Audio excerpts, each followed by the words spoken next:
जय Hind students, good morning. कैसे हैं आप सब? आप लोगों का आज एग्ज़ाम है, ठीक है। हिंदी 50 का समय चूँकि कम मिला क्योंकि कल ही एग्ज़ाम हुआ है आप लोगों का मॉनिटरी का, और आज हिंदी का एग्ज़ाम है, इसलिए उतना ज़्यादा वीडियो अपलोड हो नहीं सका। लेकिन मैं अभी आप लोगों के लिए 2-3 वीडियो लगातार अपलोड कर रहा हूँ जो काफ़ी हेल्पफुल होगा। इन सभी वीडियो को आप एक बार ज़रूर देख लें, ठीक है। आप रास्ते में भी सुनते हुए जाएंगे तो आपका एग्ज़ाम बहुत अच्छा हो जाएगा, ठीक है। सबसे जो इम्पोर्टेंट चैप्टर है आप लोगों का संजीवनी। संजीवनी का जो रचनाकार है वो आरसी प्रसाद सिंह है। मैं संजीवनी का कथा आपको संक्षेप में समझा देता हूँ। संजीवनी जो कथा है ये आरसी प्रसाद सिंह के द्वारा लिखा गया है और इसमें कुल 9 सर्ग हैं। हुआ ये था कि जो देवता और असुर में यानी कि देवता और राक्षसों में युद्ध हो गया, ठीक है। ऐसा होता था कि आज प्रत्येक दिन देवता असुर को मार देते थे, लेकिन दैत्यों के जो गुरु हैं शुक्राचार्य, ठीक है, मैं जो बता रहा हूँ एक एक टर्म को समझिएगा, इन्हीं में से क्वेश्चन पूछता है।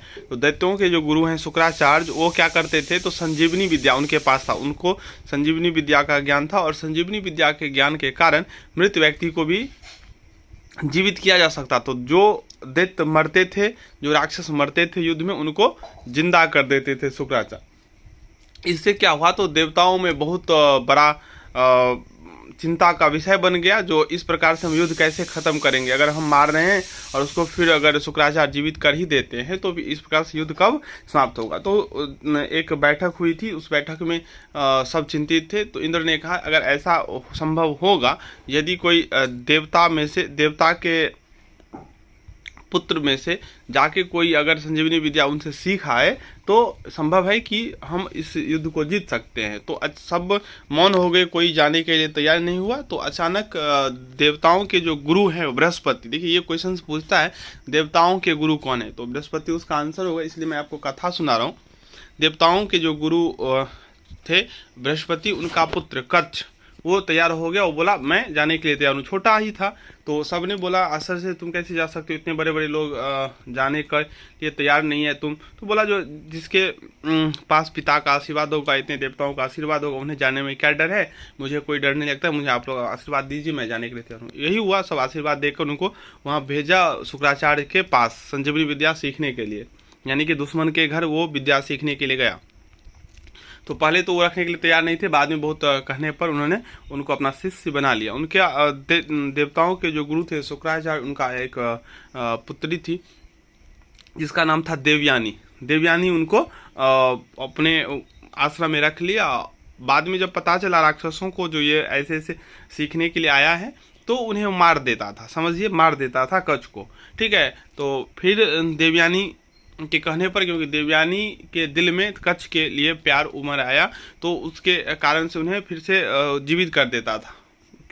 तो बार बार ऐसे ही मार देता था राक्षस का बेटा सब, और संजीवनी विद्या से गुरु शुक्राचार्य फिर पुनः जीवित कर देते थे। तो एक बार क्या किया, तो शुक्राचार्य का जो पेय होता है, जो पीते हैं, ठीक है, जल, कच्छ को मारकर जलाकर उसके राख को उसके पेय में मिला दिया और उसको पी लिए। तो पीने के बाद ये तो मर गए कच्छ, और कच्छ चले कहाँ गए थे, तो शुक्राचार्य के पेट में। अब देवयानी जो थी वो रोने लगी, चिल्लाने लगी, अपने पिता से कहने उसको जीवित कर दीजिए। ये जीवित करना संभव नहीं था, जीवित तभी हो सकता था जब वो शुक्राचार्य मरते, क्योंकि उनके पेट में ये चला गया था। तो इस स्थिति में संजीवनी विद्या उनको सिखलाना पड़ा, जो मैं तुमको निकालता हूँ अपने पेट से, और तो हम मर जाएंगे, तुम हमको संजीवनी विद्या पुनः से तुम हमको जीवित कर देना। तो इस प्रकार से कच्छ ने संजीवनी विद्या सीखा। जब संजीवनी विद्या सीख लिया तो वापस आने के क्रम में देवयानी ने उनको प्रस्ताव दिया, मैं तुमसे शादी करना चाहता हूँ। तो कच्छ ने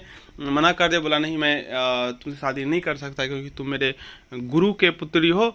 तो इस पर देवयानी को गुस्सा आ गया और उन्हें श्राप दे दिया, तुमको यह विद्या काम नहीं आएगा, ठीक है ना। यही कथा है। तो आपको इससे कोई क्वेश्चन आए तो आप आराम से टिक कर लीजिएगा। चलिए देख लेते हैं। आरसी प्रसाद का जन्म 19 अगस्त 1911 को हुआ और इनका मृत्यु 15 नवंबर 1996 को हो गया, ठीक है। जिला जो था, जन्म स्थान जो था एरौत गांव, समस्तीपुर, रोसड़ा, बिहार, ये इनका जन्म स्थान है। कहीं कहीं गांव का नाम दे देता है तो एरौत होगा, जिला हो जाएगा समस्तीपुर, और ब्लॉक जो होगा हो जाएगा रोसा, इनका जो मुख्य रचना है, बहुत रचना की है आरसी प्रसाद सिंह, नंददास और रजनीगंधा, इनको सबसे बड़ा पुरस्कार जो है साहित्य अकादमी पुरस्कार प्राप्त है। संजीवनी क्या है, तो एक खंड काव्य है। संजीवनी क्या है, एक खंड काव्य है। संजीवनी में 9 सर्ग हैं। कच्छ कौन था, तो बृहस्पति का पुत्र, आपको कथा से पता चल गया होगा। देवयानी कौन थी, दैत्य गुरु शुक्राचार्य की पुत्री। देवयानी कौन थी, दैत्य गुरु शुक्राचार्य की पुत्री। और देवताओं के गुरु जो बृहस्पति है, आप लोगों को पता ही होगा, उनका पुत्र था कच्छ। ठीक है। फिर है संजीवनी कथा का आधार क्या है, तो संजीवनी कथा का जो आधार है ना, वो पौराणिक है। संजीवनी कथा का आधार क्या है, पौराणिक है। और संजीवनी विद्या के जानकार, संजीवनी विद्या के जानकार कौन थे, शुक्राचार्य। आप सबको तो कथा जब मैंने आपको संक्षेप में सुना दिया, थोड़ा मैं जल्दी बाजी में सुनाया, तो आप लोग कोशिश कीजिएगा समझ लेने की, ठीक है, क्योंकि समय कम है, कुछ ही देर के बाद आप लोगों का एग्ज़ाम है और समझाना बहुत ज़रूरी था। बहुत सारे कमेंट्स आ रहे थे, सर 50 हिंदी का अपलोड कीजिए, 50 हिंदी का अपलोड कीजिए।